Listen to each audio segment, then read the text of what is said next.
1 euro. C'était tout ce qui restait de son mariage. Sous la lumière blafarde des néons du tribunal, la pièce scintillait sur la table en bois usé. Une moquerie de métal. Alexandre, l'homme qu'elle avait autrefois aimé, venait de la poser là, avec un sourire méprisant. « Voici pour l'enfant », dit-il, sa voix résonnant dans le silence oppressant, pour qu'il connaisse sa valeur dès le départ. Syrah ne pleura pas. Elle se contenta de le fixer droit dans les yeux, et tandis que ses doigts se refermaient sur le métal froid, ce ne fut pas le désespoir qu'elle ressentit. Elle sentit un serment naître en silence, une promesse faite à la petite vie qui grandissait en elle. Le monde dans lequel cet enfant naîtrait ne serait pas celui que les Dubois avaient décrété. Suivez-nous et vivez chaque rebondissement de cette histoire. Dans cette histoire, abonnez-vous maintenant et soutenez notre chaîne. Syrah Renaud se tenait immobile devant le miroir fendillé des toilettes publiques du tribunal, son reflet brouillé par une lumière crue. Elle ajusta son vieux manteau, les doigts effleurant son ventre, arrondi par 5 mois de grossesse. Chaque respiration lui coûtait, comme si l'air portait le poids des années passées à aimer un homme qui l'avait trahi. Alexandre Dubois, autrefois tendre, n'était plus qu'un étranger vêtu de costumes coûteux, un pion dans le jeu de sa mère, Isabelle. Mais aujourd'hui, Syrah se jura de ne pas fléchir, pas devant eux, pas pour son enfant à naître. Elle ferma les yeux un instant, se rappelant une soirée lointaine où Alexandre lui avait murmuré des promesses d'amour sous un ciel étoilé.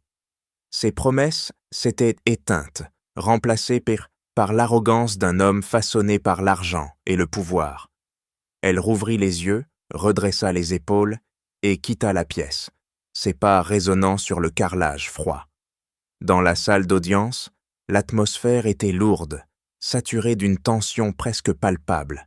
Les bancs de bois, vernis craquaient, sous le poids des spectateurs, journalistes et curieux, attirés par le scandale d'un divorce au sein de la puissante famille Dubois.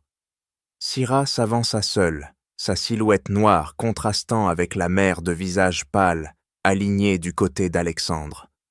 Isabelle Dubois trônait au centre, impeccablement vêtue, son chignon argenté parfait, ses lèvres pincées en un sourire discret mais glacial. À ses côtés, Alexandre, costume taillé sur mesure, évitait le regard de Syrah, ses mains triturant nerveusement une montre en or. Le juge, un homme aux traits fatigués, feuilletait des documents, tandis que l'avocat d'Alexandre, un homme sec au regard perçant, se leva pour prendre la parole. « Monsieur le juge », commença l'avocat, sa voix tranchante comme une lame, « l'accord de divorce reflète équitablement les contributions des deux parties. Madame Renaud n'a apporté aucune valeur significative au patrimoine de la famille Dubois. Nous proposons donc une indemnité symbolique. » Il marqua une pause, laissant le mot « symbolique » flotter comme une insulte. Le juge hocha la tête, indifférent, et prononça la dissolution du mariage, confirmant que Syrah ne recevrait rien, hormis ce que la partie adverse jugeait bon de lui accorder. Alexandre se leva alors, lentement, théâtralement. Il traversa la salle, chaque pas résonnant comme un verdict. Arrivé devant Syrah, il plongea la main dans sa poche et en sortit une pièce d'1 euro, brillante, presque moqueuse sous les néons. Il la posa sur la table, en bois devant elle, le cliquetis métallique amplifié par le silence oppressant de la salle. « Syrah, » dit-il, sa voix teintée d'un mépris soigneusement mesuré. « Voici pour l'enfant. 1 euro. C'est la valeur de ton sang dans notre famille. Apprends-lui à connaître sa place dès le départ. » Un murmure parcourut l'assemblée, un mélange de choc et de ricanement étouffé. Isabelle ne dit rien, mais son sourire s'élargit légèrement, ses yeux scrutant Syrah comme si elle n'était qu'une tache à effacer. Syrah ne bougea pas, elle fixa Alexandre, son regard noir brûlant d'une intensité qui le força à détourner les yeux. Pas une larme, pas un tremblement. Elle tendit la main, ses doigts effleurant la pièce froide. Elle la saisit, la serrant si fort que les bords mordirent sa paume. Ce n'était pas une reddition, mais un défi silencieux. Elle grava dans sa mémoire ce moment. Le rictus d'Alexandre, le sourire d'Isabelle, les flashs des appareils photos des journalistes avides de capturer sa chute. Elle sentit son cœur battre à tout rompre, non pas de honte, mais d'une rage contenue, une promesse qu'elle se faisait à elle-même et à son enfant. Il pensait de l'avoir brisée, mais il se trompait. Elle pivota sur ses talons, sa démarche droite, presque royale, malgré la simplicité de ses vêtements. Les murmures s'intensifièrent, les journalistes griffonnant frénétiquement, déjà en train de rédiger des titres cruels. La femme du magnate humiliée pour 1 euro. Syrah n'écoutait pas. Elle traversa le couloir du tribunal, ignorant les regards curieux, les chuchotements, les caméras. Dehors, l'air frais de l'après-midi frappa son visage, et elle inspira profondément, la pièce toujours serrée dans sa main. Elle ne savait pas encore ce que l'avenir lui réservait, mais elle savait une chose, cet euro, ce symbole de leur mépris, serait le point de départ de sa revanche.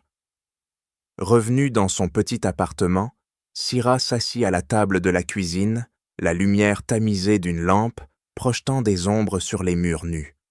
Les journaux du soir, abandonnés sur le comptoir par un voisin, titraient sur son humiliation. Elle ne les lut pas. Elle posa la pièce d'1 euro devant elle, son éclat contrastant avec le bois usé de la table. Elle la fixa longuement, ses pensées tourbillonnant. Cet euro n'était pas seulement une insulte, c'était une arme, un rappel de ce qu'elle refusait d'accepter, être réduite à rien. Elle pensa à son enfant, à la vie qu'elle voulait lui offrir, une vie libre de la cruauté des Dubois. Elle ferma les yeux, laissant la fatigue l'envahir, mais son esprit restait alerte, cherchant une issue. Un coup frappé à la porte la tira de ses pensées. Léger, hésitant, comme si la personne de l'autre côté doutait de sa présence. Syrah se raidit, son instinct la mettant en garde. Elle glissa la pièce dans sa poche, se leva lentement et s'approcha de la porte, son cœur battant un peu plus fort. Elle posa la main sur la poignée, prête à affronter ce qui l'attendait de l'autre côté, sans savoir que ce moment marquerait le début d'un bouleversement qu'elle n'avait jamais imaginé. La porte grinça lorsque Syrah l'entr'ouvrit, ses doigts crispés sur la poignée, l'euro toujours serré dans l'autre main. La lumière pâle du couloir révélait une silhouette inattendue, un homme âgé, vêtu d'un costume gris impeccable, tenant une mallette usée. Maître Bernard, le fidèle avocat de la famille Dubois, se tenait là, son regard sérieux, mais teinté d'une étrange hésitation. Syrah se raidit, son instinct la poussant à refermer la porte. Était-ce encore une manigance d'Isabelle, un nouveau coup porté pour l'humilier davantage? Mais quelque chose dans l'attitude de Bernard, une gravité presque solennelle, la fit hésiter. Elle recula d'un pas, le laissant entrer, mais garda ses distances, son regard méfiant ne quittant pas le vieil homme. « Madame Renaud, commença Bernard, sa voix posée mais ferme, je ne viens pas ici au nom de votre ex-mari ou de sa mère. » Il posa sa mallette sur la table, ignorant les journaux qui jonchaient le bois éraflé. « Je suis ici pour exécuter une volonté qui dépasse leurs petites intrigues. » Syrah croisa les bras, son ventre arrondi, tendant légèrement son pull. Elle ne répondit pas, mais son silence était une invitation à continuer. Bernard ouvrit la mallette et en sortit un épais dossier scellé, orné d'un sceau de cire rouge craquelé. « C'est le testament d'Étienne Dubois, » dit-il, ses doigts effleurant le papier comme s'il portait un poids sacré. « Et il contient une clause que vous devez connaître. » Syrah sentit son pouls s'accélérer. Étienne, le patriarche de la famille, Dubois, était une figure presque mythique, un homme dont la réputation d'inflexibilité et de rigueur avait marqué ses rares rencontres avec lui. Elle se souvenait d'un dîner des années plus tôt, où il l'avait observé avec un mélange de curiosité et de respect, louant sa passion pour l'histoire de l'art, un sujet qu'il disait apprécier. Mais pourquoi maintenant? Pourquoi un testament, des années après sa mort? Si c'est une plaisanterie, maître, dit-elle, sa voix basse mais tranchante, je n'ai pas l'énergie pour ça ce soir. Bernard secoua la tête, ses yeux rencontrant les siens avec une sincérité désarmante. Ce n'est pas une plaisanterie, Madame Renaud. La décision du tribunal d'hier a déclenché quelque chose qu'Étienne avait prévu de longue date. Il l'invita à s'asseoir, mais Syrah resta debout, ses doigts jouant nerveusement avec l'euro dans sa poche. Bernard ouvrit le dossier, révélant des pages jaunies remplies d'une écriture serrée et précise. Il expliqua que le testament contenait une clause spéciale, rédigée avec soin par Étienne, pour protéger l'héritage de la famille contre ceux qu'il jugeait indignes. Étienne méprisait la faiblesse et l'hypocrisie, dit Bernard, sa voix prenant une teinte presque révérencieuse. Il savait que son petit-fils, Alexandre, manquait de caractère. La scène d'hier au tribunal, cet euro, cette humiliation publique, a activé une disposition qu'il avait cachée à tous, sauf à moi. Syrah fronça les sourcils, son esprit cherchant à comprendre. « Une disposition » demanda-t-elle, sa voix mêlant méfiance et curiosité. Bernard hocha la tête. Une clause qui transfère temporairement le contrôle d'une partie significative du patrimoine familial. Pas à Alexandre, ni à Isabelle. À vous, Madame Renaud, en tant que mère de l'héritier à venir. Les mots tombèrent, comme une pierre dans un lac immobile, faisant onduler l'esprit de Syrah. Elle sentit une chaleur monter dans sa poitrine, non pas de triomphe, mais d'un mélange de choc et de peur. Était-ce réel, ou une nouvelle machination pour la manipuler? Elle pensa à l'euro, à la cruauté d'Alexandre, à l'arrogance d'Isabelle. Si Étienne avait prévu cela, pourquoi l'avait-il gardé secret? Et pourquoi elle, une étrangère dans cette famille de pouvoir et de privilèges? Pourquoi me dire cela maintenant? Demanda-t-elle, ses yeux scrutant Bernard comme pour déceler un mensonge. L'avocat soupira, ses épaules s'affaissant légèrement, comme si le poids de décennies de secrets l'écrasait. Parce que je suis lié par mon serment envers Étienne, il m'a chargé de veiller sur cette clause, de m'assurer qu'elle soit révélée au bon moment. Ce moment, c'est maintenant. Il referma le dossier, le poussa doucement vers elle. Mais pour comprendre pleinement ce que cela signifie, vous devez venir à mon bureau demain. Il y a des détails que je ne peux expliquer ici. Syrah sentit son estomac se nouer. Elle voulait refuser, fermer la porte à ce monde de complot et de lutte de pouvoir. Mais l'image de son enfant, la sensation de l'euro dans sa poche, la poussa à hocher la tête. « Demain », dit-elle simplement, sa voix ferme malgré la tempête dans son esprit. Bernard se leva, inclina légèrement la tête et quitta l'appartement, laissant le dossier sur la table comme une promesse ou une menace. Syrah resta seule, ses doigts serrant l'euro plus fort, son regard fixé sur le dossier. Elle ne savait pas encore ce qu'il contenait, mais une certitude grandissait en elle. Ce n'était que le début d'un combat qu'elle n'avait pas choisi, mais qu'elle refusait de perdre. Elle s'approcha de la fenêtre, regardant la pluie qui striait le verre. L'euro dans sa main semblait vibrer d'une énergie nouvelle, non plus un symbole d'humiliation, mais une clé vers quelque chose de plus grand. Elle glissa la pièce dans sa poche, ramassa le dossier et se prépara mentalement pour le lendemain. Lorsqu'elle sortit de l'appartement le matin suivant, le dossier sous le bras, elle marcha d'un pas assuré vers le bureau de maître Bernard, prête à découvrir ce que le patriarche lui avait légué et ce que cela coûterait de l'accepter. Syrah Renaud franchit les portes du bureau de maître Bernard, le dossier d'Étienne Dubois serré contre sa poitrine. La lumière du matin filtrait à travers les rideaux épais, projetant des ombres sur les étagères remplies de volumes de droit, reliés de cuir. Elle posa le dossier sur le bureau en acajou, ses doigts effleurant le sceau brisé, comme si ce simple geste pouvait révéler les intentions du patriarche. Bernard, déjà installé, l'accueillit d'un signe de tête, son visage marqué par une gravité qui trahissait des années de secrets gardés pour la famille Dubois. Syrah s'assit, son ventre arrondi, la rendant légèrement maladroite, mais son regard restait acéré, scrutant chaque mouvement de l'avocat. Elle n'était pas là pour se laisser manipuler. Bernard ouvrit le dossier, révélant une liasse de documents soigneusement annotés. « Madame Renaud, commença-t-il, sa voix basse mais claire, ce que je vais vous expliquer change tout.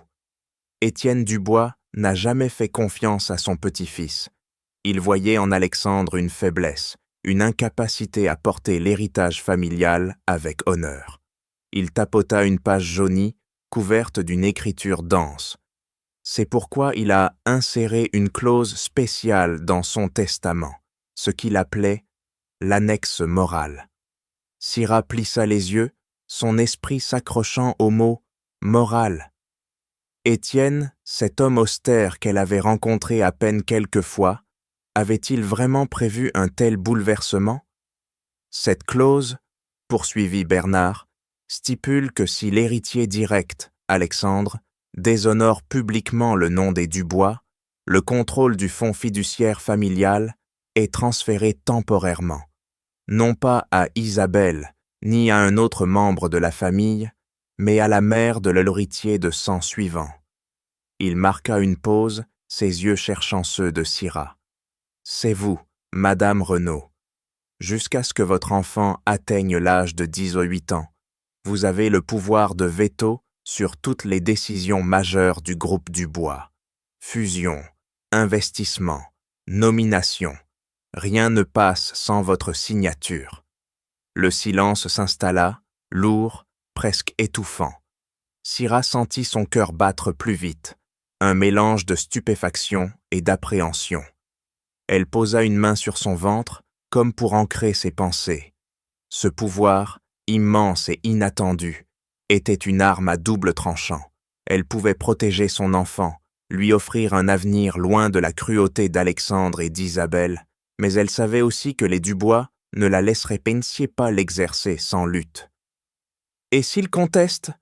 demanda-t-elle, sa voix ferme, malgré le tumulte intérieur. Bernard esquissa un sourire triste. « Ils essaieront, mais le testament est inattaquable. Étienne y a veillé. J'ai passé des années à m'assurer que chaque détail soit juridiquement blindé. » Syrah se pencha en avant, ses doigts défrôlant les pages du testament. Elle lut les mots d'Étienne, précis, implacables, comme s'il parlait directement à elle à travers le temps. Une image lui revint, un dîner où Étienne, observant le comportement d'Alexandre, avait secoué la tête avec dédain. Avait-il vu alors ce que Syrah découvrait aujourd'hui? Elle releva les yeux vers Bernard. Pourquoi moi? Pourquoi Étienne m'aurait-il choisi pour ça? L'avocat haussa les épaules, une lueur de respect dans son regard. Peut-être parce qu'il voyait en vous ce qu'il ne voyait pas, une force qu'il ne pourrait briser.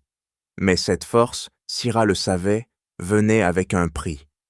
Elle imagina les regards d'Isabelle, les manigances d'Alexandre, les murmures des avocats et des associés prêts à tout pour la faire plier. Elle pensa à son enfant, à la vie qu'elle voulait lui offrir, loin de ce monde de pouvoir et de trahison. Pourtant, refuser ce rôle signifiait abandonner une chance de rétablir une justice, non seulement pour elle, mais pour tous ceux que les Dubois avaient écrasés. Elle serra l'euro dans sa poche, son bord coupant lui rappelant l'humiliation du tribunal. Ce n'était plus seulement une question de vengeance, c'était une question de responsabilité. Bernard referma le dossier et le poussa vers elle. « Prenez le temps de réfléchir, Madame Renaud. Ce pouvoir vous expose, mais il vous protège aussi. Utilisez-le avec prudence. » Syrah hocha la tête, mais son esprit était déjà en mouvement, calculant, planifiant. Elle n'avait jamais cherché à être une héroïne, mais elle refusait d'être une victime. Alors qu'elle se levait pour partir, son téléphone vibra dans son sac. Un message d'un numéro inconnu, signé d'Isabelle. « Nous devons parler, Syrah. Venez à la villa ce soir, pour le bien de votre enfant. » Le ton était poli, mais Syrah y perçut une menace voilée, un défi qu'elle ne pouvait ignorer. Elle quitta le bureau, le dossier sous le bras, l'euro dans sa poche comme un talisman. En montant dans le taxi, elle sentit une détermination nouvelle monter en elle. Isabelle pensait pouvoir la manipuler, la ramener dans leur monde de faux semblants. Mais Syrah n'était plus la femme qu'ils avaient humiliée au tribunal. Elle se rendrait à la villa, non pas comme une suppliante, mais comme une adversaire prête à jouer selon ses propres règles. Syrah Renaud descendit du taxi, ses pas résonnant sur le gravier de l'allée menant à la villa des Dubois. La façade imposante, illuminée par des projecteurs, semblait l'observer, ses fenêtres sombres comme des yeux scrutateurs. Elle serra l'euro dans sa poche, son poids léger mais brûlant, un rappel de l'humiliation qu'elle refusait de laisser définir son avenir. Le message d'Isabelle, avec ses mots d'art soigneusement choisis, l'avait attirée ici, mais Syrah n'était pas naïve. Elle savait que cette invitation n'était pas une offre de paix, mais une tentative de reprendre le contrôle. En montant les marches du perron, elle redressa les épaules, prête à affronter ce qui l'attendait à l'intérieur. La porte s'ouvrit sur Isabelle Dubois, vêtue d'une robe de soie baignoire, son sourire aussi affûté qu'une lame. À ses côtés, Alexandre se tenait raide, son costume impeccable contrastant avec l'incertitude dans ses yeux. « Syrah, ma chère, » dit Isabelle, sa voix douce comme du miel empoisonné. « Entrez, je vous en prie, nous avons tant à discuter. » Syrah suivit, ses sens en alerte, notant chaque détail, le lustre scintillant, les tableaux de maîtres au mur, l'odeur de cire et de pouvoir. Ils s'installèrent dans un salon opulent, où un feu crépitait dans une cheminée de marbre. Isabelle s'assit avec grâce, Alexandre à sa gauche, comme un chien fidèle, attendant un ordre. « Nous avons peut-être été précipités au tribunal, » commença Alexandre, sa voix hésitante, ses yeux évitant ceux de Syrah. « J'ai laissé mes émotions prendre le dessus, mais nous pouvons repartir de zéro pour le bien de notre enfant. » Syrah resta silencieuse, ses doigts caressant l'euro dans sa poche. Elle voyait clair dans son jeu. Ce n'était pas du remords, mais une tentative maladroite de la manipuler. Isabelle prit la parole, son ton plus direct. « Syrah, vous êtes intelligente, vous savez ce que cet enfant mérite, une vie dans cette maison, avec toutes les opportunités que notre famille peut offrir. Revenez parmi nous. Signez les documents que nous vous présenterons, et tout sera arrangé. » Syrah sentit une colère froide monter en elle. Il ne s'excusait même pas. Il voulait de l'enfermer dans une cage dorée, où son pouvoir de veto, révélé par Maître Bernard, serait réduit à une formalité. Elle se pencha légèrement, son regard fixé sur Isabelle. « Et si je refuse ?» demanda-t-elle, sa voix calme mais tranchante. Isabelle haussa un sourcil, son sourire ne vacillant pas. « Ce serait dommage, Syrah. Une mère seule, dans votre état, doit penser à la sécurité de son enfant. Le monde extérieur peut être imprévisible. » La menace était à peine voilée, mais Syrah ne scia pas. Elle pensa à son enfant, à l'euro, à la clause d'Étienne. Elle ne plierait pas. Pour tester sa nouvelle autorité, Syrah décida de frapper un premier coup. « D'accord, » dit-elle feignant de réfléchir. « Mais avant de considérer votre offre, je veux voir le dossier de la dernière proposition de fusion avec l'entreprise Martel. Je dois l'approuver, n'est-ce pas ?» Le silence qui suivit était électrique. Alexandre blêmit, ses mains se crispant sur les accoudoirs.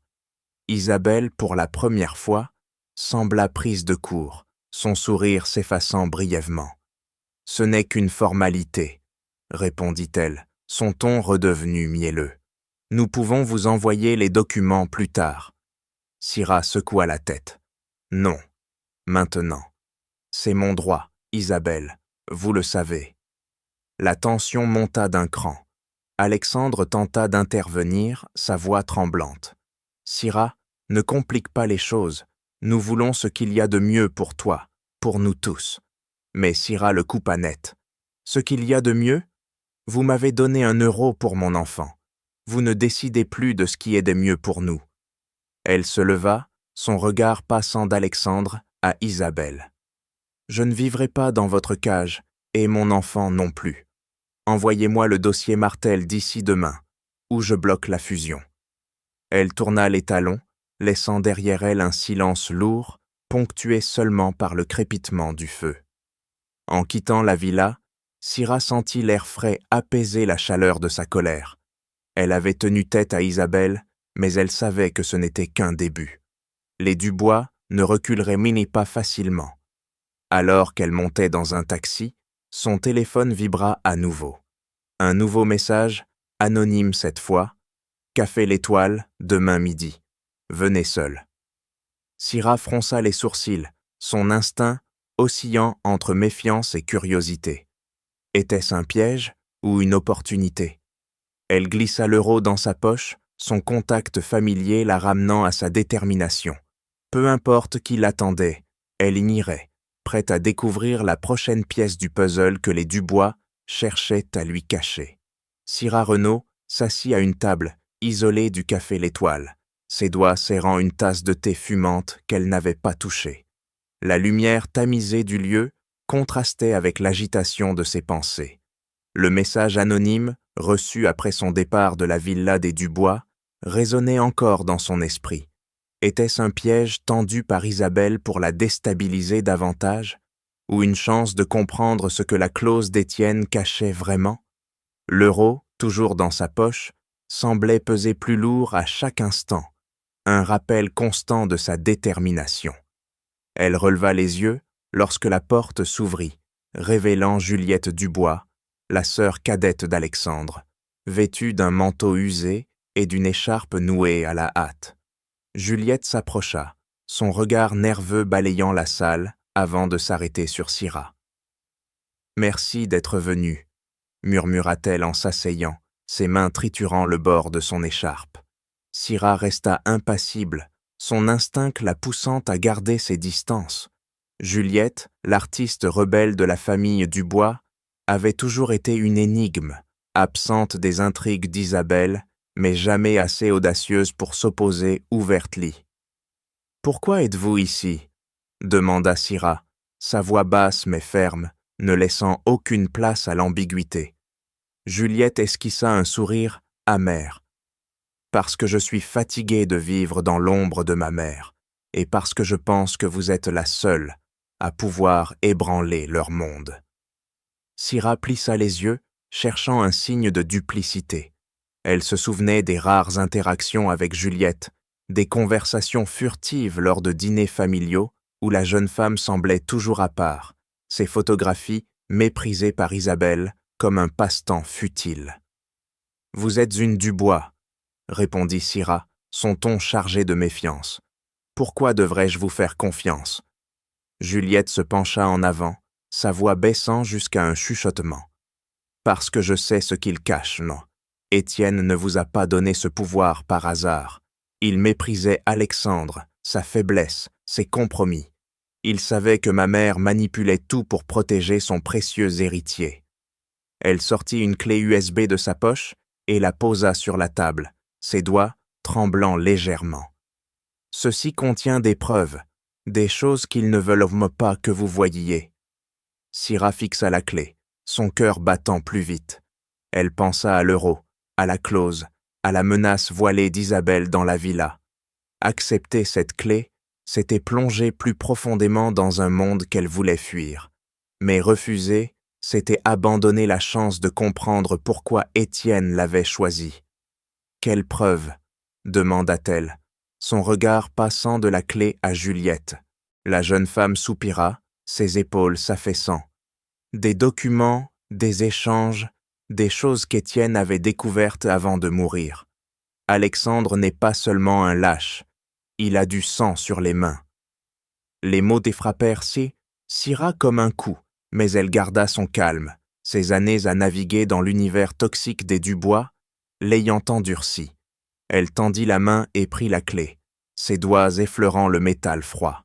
« Si c'est un jeu, Juliette, vous le regretterez, » dit-elle, sa voix aussi tranchante qu'une lame. Juliette secoua la tête, une lueur de défi dans les yeux. « Ce n'est pas un jeu. J'ai passé des années à voir ma mère, étouffer tout ce qui ne sert pas ses ambitions. Je veux que ça change, Syrah, et je pense que vous le voulez aussi. » Syrah hocha la tête lentement, glissant la clé dans sa poche à côté de l'euro. Elle ne faisait pas encore confiance à Juliette, mais elle voyait dans son regard une colère familière, celle d'une femme rejetée par ceux qui auraient dû la protéger. De retour dans son appartement, Syrah inséra la clé USB dans son ordinateur portable, ses mains légèrement tremblantes. L'écran s'illumina, révélant une série de dossiers, articles de presse archivés, rapports de police et une lettre manuscrite numérisée. Elle cliqua sur un article, datant de plusieurs années, mentionnant un accident sur un chantier financé par le groupe Dubois. Un ouvrier était mort et un cadre avait été condamné. Mais quelque chose dans les détails semblait incohérent, comme si la vérité avait été soigneusement effacée. Syrah sentit une colère froide monter en elle. Était-ce cela que Juliette voulait qu'elle découvre? Était-ce le secret qu'Étienne avait voulu protéger? Elle ouvrit la lettre, son regard parcourant les lignes écrites par un homme emprisonné, clamant son innocence. Chaque mot semblait vibrer de désespoir et d'injustice. Syrah ferma les yeux, l'euro dans sa poche comme un ancrage. Ce n'était plus seulement son combat. Il s'agissait de rétablir une vérité que les Dubois avaient enterrée. Elle décrocha son téléphone et composa le numéro de Maître Bernard, sa voix ferme malgré la tempête intérieure. « J'ai besoin de vous voir, j'ai trouvé quelque chose. » Lorsqu'elle raccrocha, elle savait qu'elle venait de franchir un point de non-retour, prête à affronter les conséquences de ce qu'elle venait de découvrir. Syrah Renaud referma la porte de son appartement, le silence de la nuit seulement troublé par le bourdonnement de son ordinateur portable. La clé USB de Juliette reposait sur la table, son éclat métallique captant la lumière faible de la lampe. Syrah s'assit, ses doigts hésitant un instant avant d'ouvrir à nouveau les fichiers. L'article sur l'accident du chantier, les rapports de police, la lettre d'un homme emprisonné, chaque document semblait vibrer d'une vérité enfouie, comme si Étienne Dubois lui-même guidait sa main depuis l'au-delà. Elle cliqua sur la lettre, l'écriture numérisée, révélant les mots d'un certain Paul Moreau, un cadre condamné pour un drame qu'il jurait ne pas avoir causé.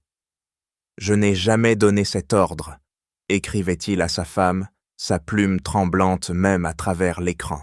« Ils m'ont sacrifié pour protéger quelqu'un d'autre. » Syrah sentit une colère sourde monter en elle, ses doigts serrant l'euro dans sa poche. Elle ouvrit un autre fichier, un rapport interne du groupe Dubois, datant de 7 l'an. Les détails étaient ni de technique, mais une note manuscrite en marge, signée d'initiales, qu'elle reconnut comme celle d'Étienne, attira son attention. Ah, a menti. Enquête stoppée. Syrah ferma les yeux, un souvenir remontant à la surface. Une soirée où Alexandre, nerveux, avait éludé ses questions sur un projet en retard, son visage blême lorsqu'elle avait insisté.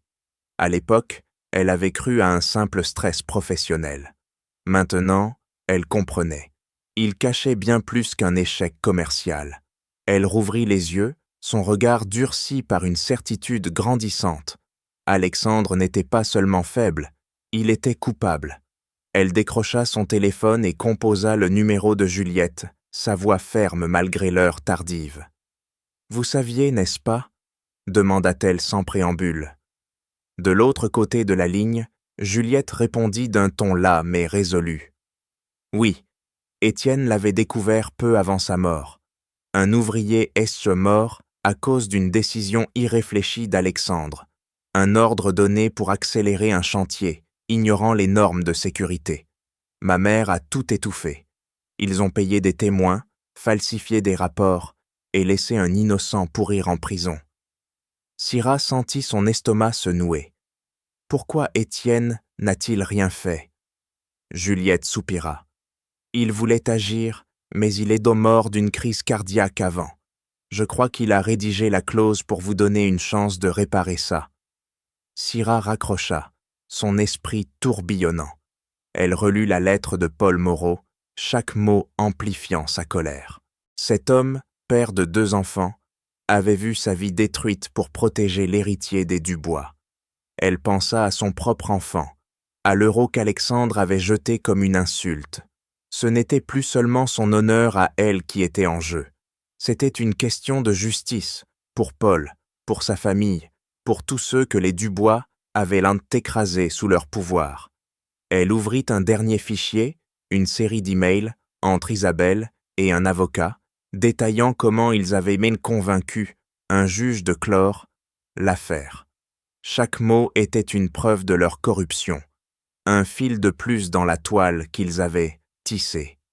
Elle se leva, marcha jusqu'à la fenêtre, regardant la ville endormie. L'euro dans sa poche semblait brûler, non plus comme un symbole d'humiliation, mais comme un phare dans l'obscurité.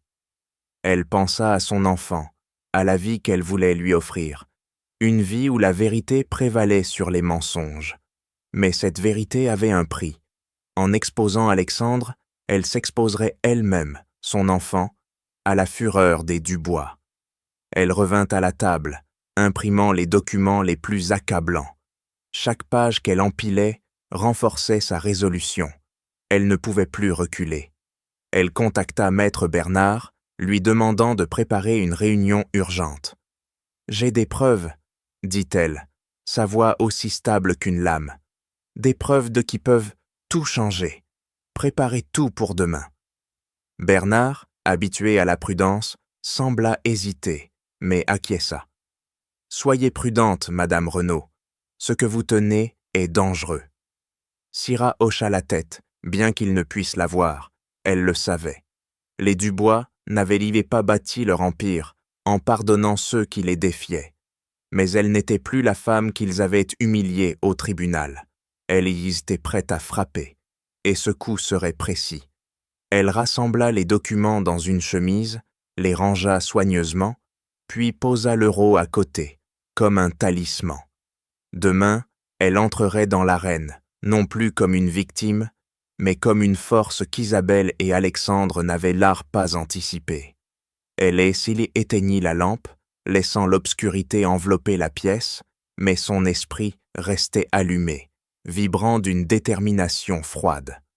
Lorsqu'elle s'endormit enfin, ce fut avec la certitude que le lendemain marquerait la fin du règne des mensonges des Dubois. Syrah Renaud entra dans le bureau de Maître Bernard, une chemise remplie de documents serrés contre elle, l'euro dans sa poche comme un ancrage. La lumière matinale filtrait à peine à travers les stores, donnant à la pièce une atmosphère austère, presque solennelle. Bernard, déjà assis, ajusta ses lunettes, son regard trahissant une tension inhabituelle. Syrah avait passé la nuit à trier les preuves de Juliette. Rapports falsifiés, emails compromettants, la lettre déchirante de Paul Moreau. Chaque page renforçait sa résolution, transformant sa colère en une arme affûtée. Elle n'était plus là pour négocier, elle était là pour exiger. Bernard lui fit signe de s'asseoir, mais elle resta debout, son maintien droit, son regard inébranlable. « Tout est prêt ?» demanda-t-elle, sa voix ferme, ne laissant aucune place au doute. Bernard hocha la tête, désignant la salle de réunion adjacente. « Ils arrivent. Soyez prête, Madame Renaud. Ils ne céderont pas facilement. » La porte s'ouvrit bientôt, laissant entrer Isabelle Dubois, son port altier masquant à peine une irritation contenue. Derrière elle, Alexandre suivait, les épaules voûtées, son assurance habituelle, érodée par une nervosité palpable. Juliette fermait la marche, son visage impassible mais ses yeux rencontrant brièvement ceux de Syrah, comme un signe de solidarité silencieuse. Ils prirent place autour de la table ovale, l'atmosphère si lourde qu'elle semblait vibrer. Syrah posa la chemise devant elle, ses doigts effleurant le papier, et attendit. Elle savait que le silence, dans un moment comme celui-ci, était une arme aussi puissante que les mots. Isabelle brisa le silence la première, sa voix douce mais tranchante. « Syrah, cette réunion est inutile. Vous savez que nous pouvons trouver un arrangement raisonnable. Pensez à votre avenir, à celui de votre enfant. » Syrah ne répondit pas immédiatement. Elle ouvrit la chemise, en sortit une liasse de documents et les posa lentement au centre de la table, chaque mouvement délibéré. « Voici ce que j'ai trouvé, » dit-elle, sa voix aussi froide que l'acier. « Des rapports falsifiés, des emails prouvant que vous avez payé pour faire taire des témoins, et une lettre d'un homme innocent, Paul Moreau, qui croupit en prison pour protéger votre fils. » Alexandre blêmit, ses mains se crispant sur la table. Isabelle, pour la première fois, sembla perdre son aplomb, son regard passant des documents à Syrah. « Vous osez nous menacer ?» siffla Isabelle, ses lèvres pincées. Syrah la fixa, imperturbable. « Ce n'est pas une menace, Isabelle, c'est un ultimatum. » Elle se pencha en avant, sa voix claire et implacable. « Alexandre doit démissionner de toutes ses fonctions. Il doit se rendre aux autorités pour répondre de l'accident qui a coûté la vie d'un ouvrier et de l'injustice faite à Paul Moreau. Le groupe Dubois publiera une excuse publique et indemnisera la famille de la victime. Enfin, les parts d'Alexandre seront transférées dans un fonds caritatif au nom de l'ouvrier décédé. » Un silence glacial s'abattit. Alexandre tenta de parler, mais sa voix se brisa. « Syrah, tu ne peux pas. » Elle le coupa net. « Je peux, Alexandre, et je le ferai. Si vous refusez, ces documents seront envoyés au parquet et à tous les grands journaux demain matin. Vous choisirez. Votre famille s'effondre dans l'honneur ou dans la honte. » Isabelle se redressa, ses yeux lançant des éclairs. « Vous n'êtes rien, Syrah. Une étrangère qui croit pouvoir nous détruire. » Syrah esquissa un sourire froid. « Je suis la mère de l'héritier des Dubois, et grâce à Étienne, je tiens votre empire dans mes mains. » Juliette, jusque-là silencieuse, intervint, sa voix tremblante mais résolue. « Elle a de raison, maman.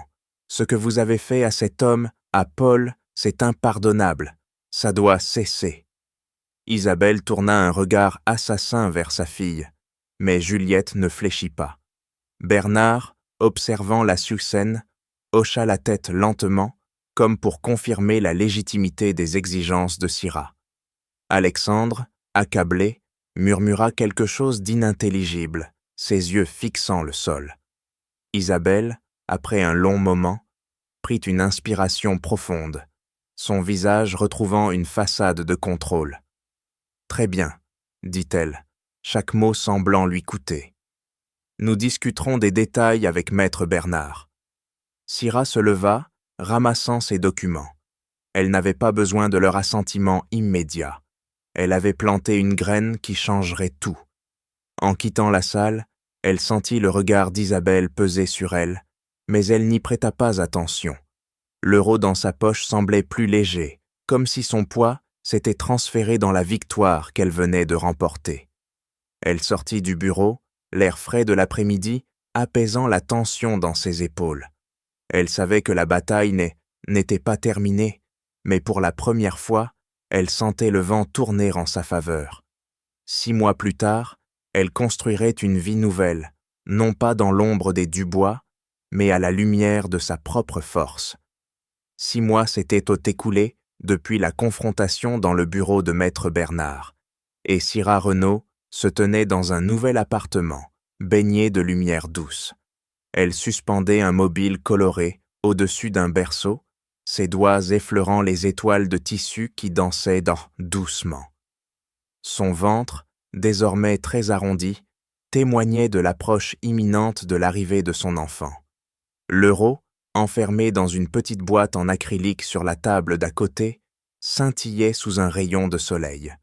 Ce n'était plus un symbole d'humiliation, mais un rappel de sa résilience, un point de départ transformé en victoire.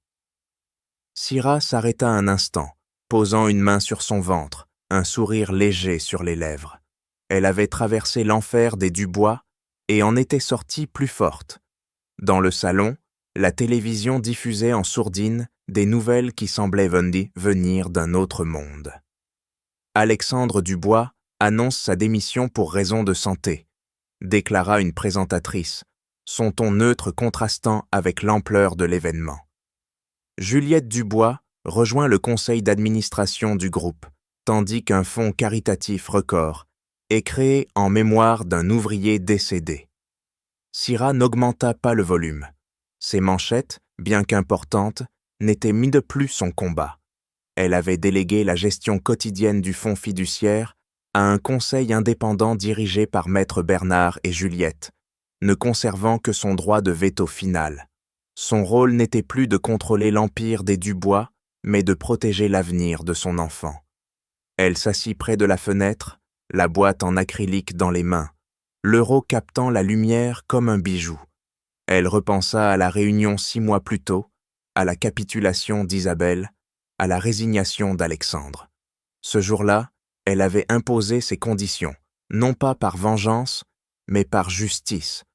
Paul Moreau, l'homme injustement emprisonné, avait été libéré après que les preuves avaient été transmises au parquet. Le groupe Dubois avait publié des excuses publiques, un geste sans précédent pour une famille habituée à écraser ses ennemis dans l'ombre. Syrah n'avait pas cherché la gloire, elle avait cherché la vérité et elle l'avait obtenue. Son téléphone vibra, interrompant ses pensées. C'était Juliette, sa voix plus légère qu'auparavant, comme libérée d'un poids. « Syrah, je voulais juste te dire merci, » dit-elle, un sourire audible dans son ton. Le conseil commence à changer les choses. Le fonds caritatif finance des écoles, des bourses. C'est un début. Syrah ferma les yeux, un sentiment de paix l'envahissant. « Ce n'est pas moi qu'il faut remercier, Juliette, » répondit-elle doucement. « Nous l'avons fait ensemble. » Juliette rit, un son rare et sincère. « Peut-être, mais tu as été le catalyseur. Sans toi, rien n'aurait bougé. » Après avoir raccroché, Syrah posa la boîte sur la table et se leva pour continuer à préparer la chambre de l'enfant. Elle plia une couverture douce, rangea des vêtements minuscules, chaque geste empreint d'une tendresse nouvelle. Elle ne vivait plus pour les Dubois, ni pour leur lutte de pouvoir. Elle vivait pour elle, pour son enfant, pour une vie qu'elle construirait de ses propres mains. L'euro, dans sa boîte transparente, n'était plus une insulte, mais une relique d'un passé qu'elle avait surmonté. Il représentait chaque pas qu'elle avait fait, chaque bataille gagnée, non pas contre les Dubois, mais pour elle-même. Elle s'approcha de la fenêtre, regardant la ville qui s'étendait sous un ciel clair. L'avenir s'ouvrait devant elle, vaste et incertain, mais pour la première fois, il lui appartenait. Elle posa une main sur son ventre, sentant un léger mouvement, et murmura des mots qu'elle seule pouvait entendre. « Nous serons libres, » dit-elle, un vœu autant pour son enfant que pour elle-même. La lumière du soleil caressa son visage, et elle sourit, prête à embrasser ce nouvel horizon, un avenir qu'aucun euro, aucun Dubois ne pourrait jamais définir. L'histoire de Syrah Renaud, une femme qui a transformé l'humiliation en triomphe, nous rappelle que la véritable force réside dans la résilience et la quête de justice. Nous espérons que son parcours vous a inspiré autant qu'il nous a touchés. Partagez vos réflexions sur ce voyage, sur ce que la vérité et la dignité signifient l'homme pour vous. Merci d'avoir suivi cette aventure avec nous, et nous avons hâte de vous retrouver pour d'autres récits qui éclairent Peumlam et éveille l'esprit. À bientôt.